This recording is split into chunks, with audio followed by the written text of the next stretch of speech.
사랑하는 성일교회 성도 여러분, 안녕하십니까? 오늘은 7월 29일 목요일 아침입니다. 연일 더위가 계속되죠. 저도 밤에 잠을 자다가 깰 때도 많은데요. 여러분들 이때 더 건강 유의하시고 몸의 건강뿐만 아니라 우리 영적인 건강도 잘 챙기셔서 영육간에 강건한 그런 여러분 되기를 소망합니다. 기도하고 오늘 말씀 함께 보겠습니다.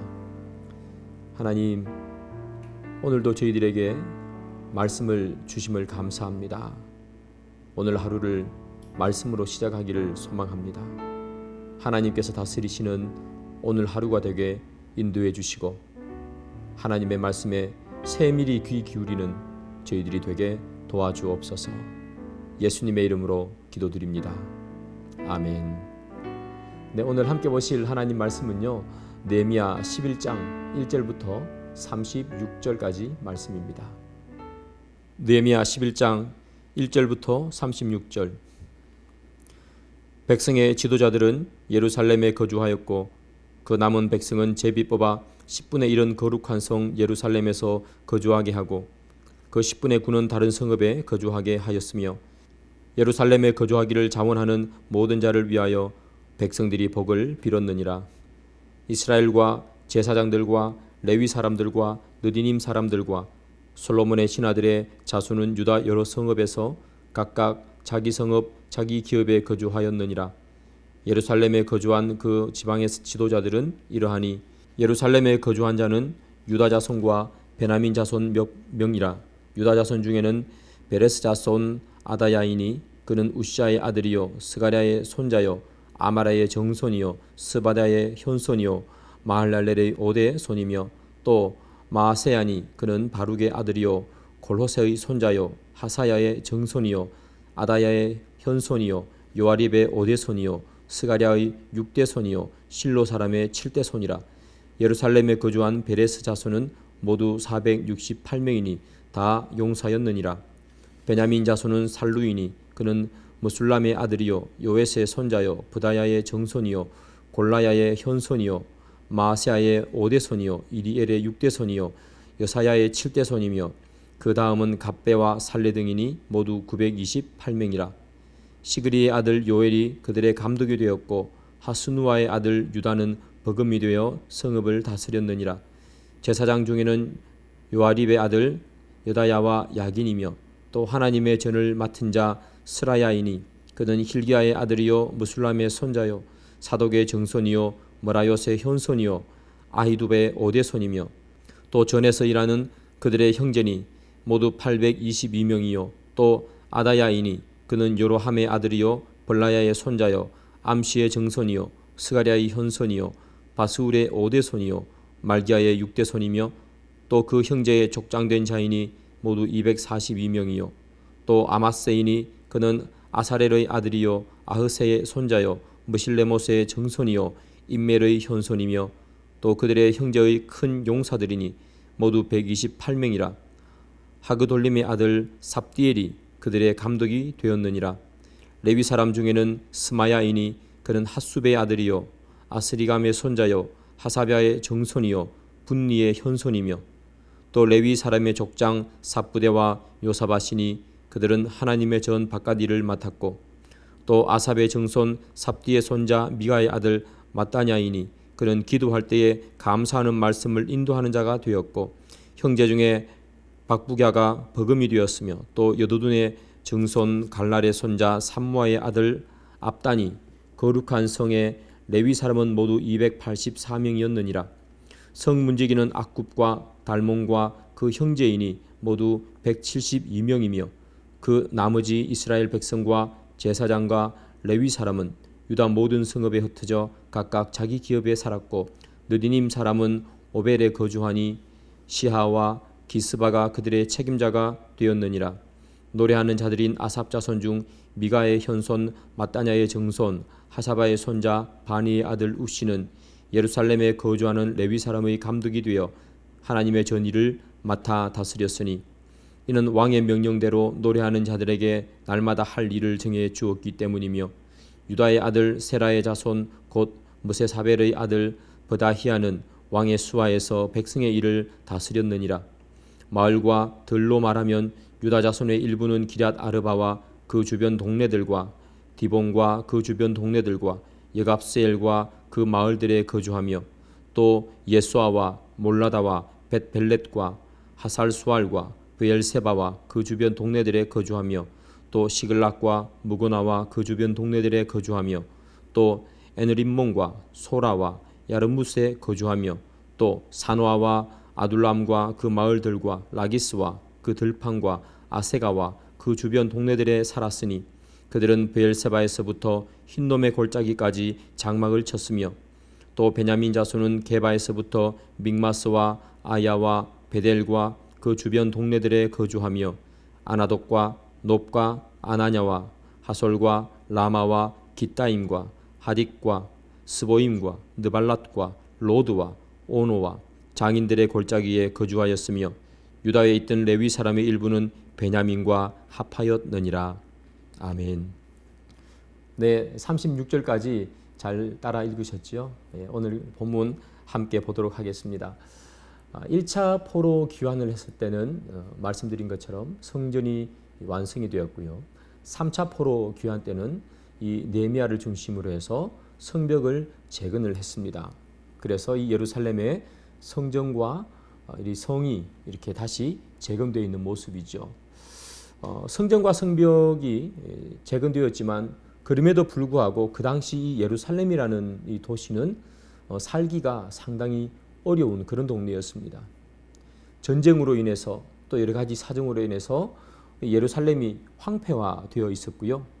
어디만큼 황폐화되어 있었는가 하면 거주할 만한 집이 사실 부족한 상태였고요. 생필품이 충분치 않는 그런 때가 바로 이때였습니다. 그뿐만이 아니라요.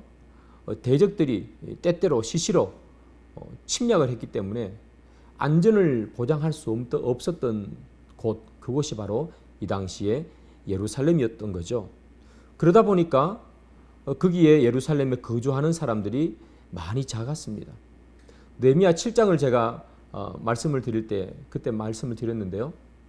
이 성문을 지킬 사람이 없다 보니까 성전 문지기를 성문의 문지기로 이렇게 세웠다.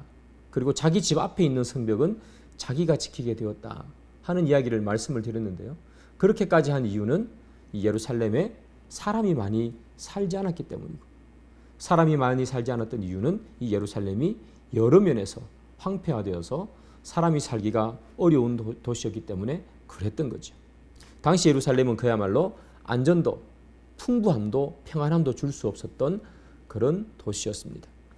느헤미야 입장에서 하나님의 이 성전이 서 있고 그리고 그 화려했던 성이 다 완공이 되었는데 이 예루살렘에 사람이 살지 않는다는 것을 보니까 마음이 너무 아팠던 거죠. 방치하고 싶지 않았습니다. 이 예루살렘을 예전과 같이 거룩하고 또 거룩을 사모하는 사람들로 가득 찬 그런 멋진 도시를 만들고 싶었던 거죠.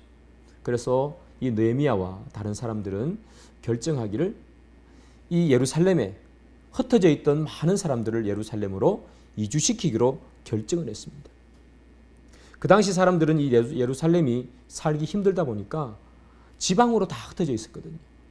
그래서 지방에 있는 사람들을 이 예루살렘으로 모아오겠다 결정을 한 거죠. 이주 정책을 펴기로 했습니다. 그렇다면 어떻게 그 사람들을 이쪽으로 오게 할까? 요즘 같으면 이주할 때 강제 이주를 한다거나 하면 나라에서 다 보상을 해주죠. 그러나 이때는 그런 시대가 아니었기 때문에 보상 같은 것을 해줄 수는 없었습니다. 그래서 느헤미야가 이렇게 결정합니다. 제비 뽑아서 10분의 1을 이주시키겠다. 이렇게 결정을 한 거예요. 그래서 지방에 살던 사람들의 10분의 1이 이제 예루살렘으로 오게 되는 거죠. 그들 중에 10분의 1이 이 예루살렘으로 온다는 것, 그 10분의 1에 속한 사람들은 사실은 이게 만만치 않은 일이에요. 왜냐하면 자기가 살고 있던 삶의 터전들을 다 놓아두고 생업이 그곳에 있었다면 그것도 놓아두고 이렇게 옮겨와야 되는 그런 일들이잖아요. 삶의 터전을 포기하고 와야 되고요. 한 번도 살지 않았던 땅에 와서 이제 다시 모든 것을 개척하면서 살아야 되고요. 대적이 때때로 공격을 할 수 있었기 때문에 안전함도 보장받지 못하는 곳에 와서 살아야 되는 것이죠. 그럼에도 불구하고 이 유다 백성들은 누구든지 간에 자기가 제비 뽑히면 오겠다 하고 결단을 한 거죠. 이 결단은 여러분 대단한 결단입니다. 이렇게 결단을 할 수 있었던 것은 이 느헤미야 8장부터 10장까지 계속되었던 그런 정결운동, 또 회개의 눈물들, 그런 것들을 통해서 마음의 감동이 일어났기 때문에 자기의 삶의 터전을 던져버리고서도 이 예루살렘에 오겠다 결심을 한 것이겠죠. 여러분, 오늘 본문 1절을 보면요, 조금 재미있는 표현이 하나 있습니다. 어떤 것인가 하면 예루살렘이라는 단어가 나오는데요, 1절에 예루살렘이라는 단어가 거룩한 성 예루살렘이라고 표현돼요. 이 느헤미야의 예루살렘을 찾아보면 몇 번 나오는가 하면 총 34번이 예루살렘이라는 단어가 사용되는데요, 이 예루살렘 앞에 거룩한 성 예루살렘이다 이렇게 표현한 것은 오늘 본문이 유일합니다. 왜 그러면 하필 이때 이 예루살렘을 거룩한 성 예루살렘이다 라고 표현했을까? 여러분, 이 이주를 결정한 사람들 있잖아요. 자기의 살던 곳을 다 떠나서 예루살렘으로 오겠다. 이 이주를 결정한 사람들, 이 사람들의 희생과 헌신으로 세워지는 곳이 바로 예루살렘이거든요. 그래서 그 사람들의 희생과 헌신이 이제 예루살렘에 녹아 들어가기 때문에 그곳은 거룩한 곳이라는 거예요.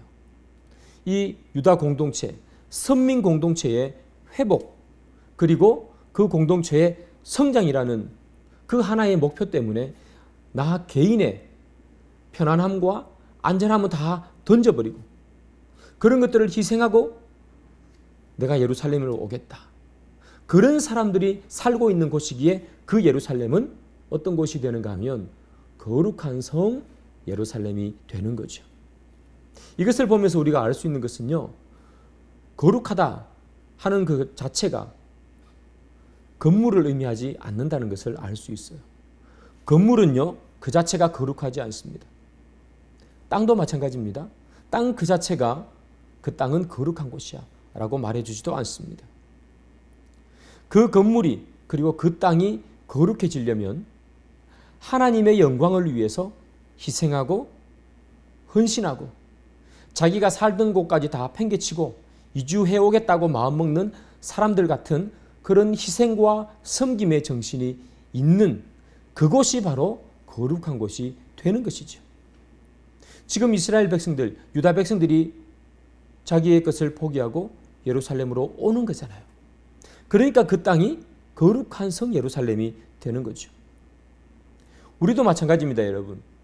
우리 성일교회가 거룩한 교회라는 이름을 붙이려면 우리 성도들의, 저를 포함한 모든 성도들의 거룩한 하나님의 영광을 위한 희생과 섬김과 나의 어떤 손해범들, 헌신들, 흘리는 땀들이 있을 때 우리 교회가 거룩하다는 이름을 받는 거죠. 건물을 멋지게 짓고 예배당 안에서 그 스피커를 통해서 찬송가가 끊임없이 계속 흘러온다고 해서 그것을 거룩하다고 이야기하지 않아요. 여러분, 중세시대 때 그 멋진 성당을 한번 보십시오. 얼마나 멋지고 얼마나 화려하고 얼마나 웅장합니까? 그 웅장한 그 성당 안에 들어가면요, 정말 마음이 거룩해지고요, 정말 마음이 좀 이상하게 그렇게 되는 거예요. 그럼에도 불구하고 이 중세시대를, 그리고 중세의 성당을 보면서 거룩하다, 그것은 정말 거룩해서라고 얘기하는 사람들이 어디 있습니까? 타락했다고 얘기하고, 중세에는 모든 것들이 다 사람들 마음대로, 교회는 건물뿐이고 멋진 건 건물뿐이고 세상보다 더 타락했다는 이야기를 듣잖아요. 왜냐하면 건물 자체가 아무리 거룩하게 지었다고 해서 그것이 거룩한 것이 아니라 그 건물 안에서 하나님을 찬양하고 하나님을 찬양하는 사람들이 헌신과 희생과 믿음을 가지고 살 때 그것이 거룩해지기 때문인 거죠. 여러분들의 가정도 마찬가지입니다. 여러분들의 가정에서 하나님의 말씀이 선포되고 하나님의 말씀이 지배하고 하나님의 정신이 여러분들의 가정에 깃들게 되면 여러분들이 살고 있는 그 가정도 거룩한 곳이 되는 거죠. 꼭 교회만 거룩한 것은 아닙니다. 야곱이 자기 집을 떠나서 하란으로 갈 때 중간에 광야에서 돌베개 베고 잠을 자잖아요. 그리고 그곳에서 꿈꾸다가 하나님을 만나요. 그러면서 그곳을 이름을 짓기를 베델이다 이렇게 이름 짓죠. 벳엘 뜻은 하나님의 집이라는 뜻입니다. 광야도 하나님을 만나면 하나님의 집, 거룩한 곳이 되는 거예요. 거룩한 것, 그것은 따로 있지 않습니다. 예루살렘에 성전을 지었다고, 그리고 성을 완성했다고, 그 성전 자체가 거룩하고 성이 거룩한가? 그렇지 않습니다. 그 성전과 그 성벽을 위해서 희생하는 사람이 있고, 그리고 자기의 땀을 흘리는 사람이 있고, 그것을 위해서 손해도 감수하면서 희생하면서 있는 사람, 그 사람들이 있는 곳이기에 그 예루살렘이 거룩한 성이라고 불리는 것이겠죠. 사랑하는 여러분, 여러분들도 여러분들이 계신 곳에서 거룩한 것을 만들어가기를 소망합니다. 여러분들이 학교에 계시다면 학교는 하나님이 없는 것처럼 보이잖아요. 그러나 여러분이 계시기에 그곳에 하나님이 있고, 그리고 그곳에서 하나님의 사랑을 만들어간다면 그것도 하나님의 거룩한 곳이 되는 거겠죠. 여러분들이 만약에 시장에서 일하신다면 시장에는 하나님이 없는 것 같잖아요. 그러나 여러분들이 하나님을 신뢰하시고 하나님을 믿으시고 하나님의 자녀다운 삶과 희생과 노력을 경주하신다면 그것도 거룩한 곳이 되겠고요. 교회도 여러분들의 희생과 땀으로 이렇게 지어지고 이제까지 우리 교회가 왔잖아요. 그래서 우리 교회가 거룩한 교회인데 앞으로도 더 거룩한 교회를 유지하기 위해서는 우리 모두의 희생과 섬김이 필요하다. 그것이 있을 때 거룩한 교회다 말하는 거죠. 이 예루살렘의 사람들이 10분의 1, 유대 땅에 사는 사람들의 10분의 1을 예루살렘으로 이주하기로 결정을 했습니다. 그리고 제비 뽑아서 10분의 1을 보내기로 결정하고요. 또 백성들의 지도자들은 예루살렘에 살기로 결정했습니다. 이제 4절부터 보면 3절부터 보면요. 이 이주하기로 한 사람들의 명단이 쭉 기록되어 있습니다. 그런데 여기서 우리가 눈여겨보아야 할 구절이 하나 있어요. 뭐냐면 4절인데요. 4절에 보면요. 예루살렘에 거주하는 사람들은 유다 자손과 베냐민 자손이다 이렇게 기록하고 있어요. 왜 예루살렘에는 이스라엘 12지파 중에 유다 지파와 베냐민 지파 사람들만 거주할 수 있을까? 왜 그 사람들만 이주하기로 결정을 했던 것인가? 왜 다른 지파 사람들은 오지 못하는가? 물론 역대상 9장에 보면요. 다른 지파 사람들도 조금씩 들어옵니다. 그러나 이 느헤미야에서 11장에서는 베냐민 지파와 유다 지파 두 지파만 예루살렘에 온다고 기록하고 있어요. 왜냐하면요. 이스라엘이 다윗이 통일왕국을 만들고 그 아들 솔로몬 때까지는 한 나라였는데 솔로몬의 아들 이 르호보암 때 나라가 나뉘어져요. 북쪽은 여로보암이라는 사람이 왕이 되어서 다스립니다. 남쪽은 솔로몬의 아들 르호보암이 왕으로서 다스려요. 그런데 이 이스라엘 12지파 중에 북쪽으로 여로보암을 따라서 간 지파가 10지파입니다. 그리고 남쪽에 솔로몬의 아들인 르호보암을 따라서 남쪽 유다에 있는 지파가 2지파예요. 그 2지파가 뭐냐면 바로 예루살렘에 거주하게 된 유다 지파와 베냐민 지파 2지파입니다.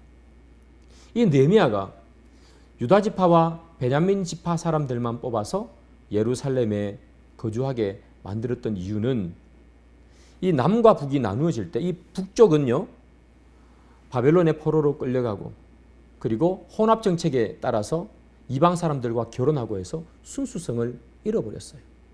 그래서 북이스라엘의 수도인 사마리아가 신약에 와서는 유대 사람들이 상종하지 않는 곳이 되어버리는 거죠. 아마 느헤미야도 그것 때문이 아닌가 생각합니다. 남쪽에 예루살렘에 유다와 베냐민 지파만 넣는 이유는 다른 지파와 섞여서 혼합된 사람이 예루살렘에 거주할 수 없다는 거죠. 거룩한 성에는 거룩한 자들만 올 수 있는 것이다 라는 것을 이야기하는 겁니다. 우상을 섬기고 이방인과 섞여 있는 사람들은 이곳 예루살렘에 올 자격이 없다는 것이겠죠. 사랑하는 여러분, 이 거룩한 성은 누가 있을 수 있을까? 거룩한 성에는 거룩한 사람이 거주할 수 있는 거죠. 사랑하는 여러분, 그래서 우리는 어떤 사람이 되어야 되는가? 우리는 바로 거룩한 사람이 되어야 되는 거죠. 거룩을 유지하는 사람, 그리고 다른 것과 섞이지 않는 사람, 그 사람이 하나님의 집에 머무를 수 있는 거고요. 하나님의 나라에 머무를 수 있는 것입니다. 그러고 보면 이 거룩한 곳이라는 것과 거룩한 사람이라는 것은 뗄래야 뗄 수가 없습니다. 거룩한 곳에는 거룩한 사람만 올 수 있고요. 거룩한 사람이 있는 곳이 거룩한 장소가 되는 것이죠. 그래서 이 둘은 뗄래야 뗄 수 없는 하나의 몸처럼 되어 있는 것입니다. 오늘 느헤미야 11장을 통해서 우리가 교훈받고 또 알아야 하는 것은 무엇인가? 우리가 거룩한 사람이 되어야 된다. 그리고 우리가 가는 곳이 거룩한 곳이 되어야 된다 하는 것을 말해주고 있는 것입니다. 사랑하는 여러분, 우리가 거룩하지 않은 곳, 하나님이 없는 곳, 그래서 하나님의 통치가 다스려지지 않는 것 같은 세상에 삽니다. 그러나 우리 모두가 거룩을 유지하고 우리가 가는 곳에 하나님의 거룩한 나라를 만들어가는 그런 저와 여러분이 되기를 주님의 이름으로 축복합니다. 기도하겠습니다. 함께 화면을 보면서 공동기도 드리겠습니다. 1. 비대면으로 예배드리는 시간이 길어지고 있습니다. 우리들의 영이 메마르지 않게 도와주옵소서. 아멘. 2. 우리가 거룩한 자가 되어 우리가 가는 모든 곳이 거룩한 곳이 되게 도와주옵소서. 아멘. 3. 성일교회 모든 성도들을 안전하게 지키시고 삶의 터전이 회복되게 하옵소서. 아멘. 4. 성일교회에 있는 모든 환우들을 기억하시고 속히 회복되게 하옵소서. 아멘. 5. 성일교회를 축복하셔서 부흥이 있게 하시고 재정적인 어려움이 없게 지켜주옵소서. 아멘. 6. 무더운 여름이 계속되고 있습니다. 이 폭염으로부터 노부모님들을 강건하게 지켜주옵소서. 아멘. 7. 이 나라와 민족을 지켜주셔서 코로나19로 인한 고통에서 속히 벗어나게 하시고 위정자들이 하나님이 살아계심을 느끼게 하옵소서. 아멘. 기도하겠습니다. 주님, 우리가 있는 곳이 거룩한 곳이 되게 도와주옵소서. 그러기 위해 저희들이 거룩을 유지해야 합니다. 하나님, 주님의 말씀 때문에 또 주님께서 가르쳐주신 그 기도 때문에 하나님을 사랑하는 그 사랑 때문에 우리가 거룩을 유지할 수 있도록 주님 도와주옵소서. 세상은 저희들을 흔듭니다. 하나님을 떠나게 만듭니다. 그런 세상의 역풍 가운데서도 든든히 이겨내는 저희들이 되게 주님 인도해 주셔서 우리가 가는 모든 곳에 화평과 평안과 사랑과 은혜가 넘치게 해 주옵소서. 성일교회 모든 성도들 한 분 한 분 주님께서 지켜주셔서 이 어려운 상황 속에 믿음 잃지 않고 용기 잃지 않고 하루하루 주님 의지하며 살아갈 수 있도록 도와주옵소서. 하루빨리 얼굴을 뵐 날이 속히 오기를 간절히 소망하오며 예수님의 이름으로 기도드립니다. 아멘. 네, 사랑하는 여러분, 하나님 말씀 더 읽으시고요. 조금이나마 또 오늘 하루를 위해서 여러분 가정을 위해서 기도하시는 여러분 되기를 바랍니다.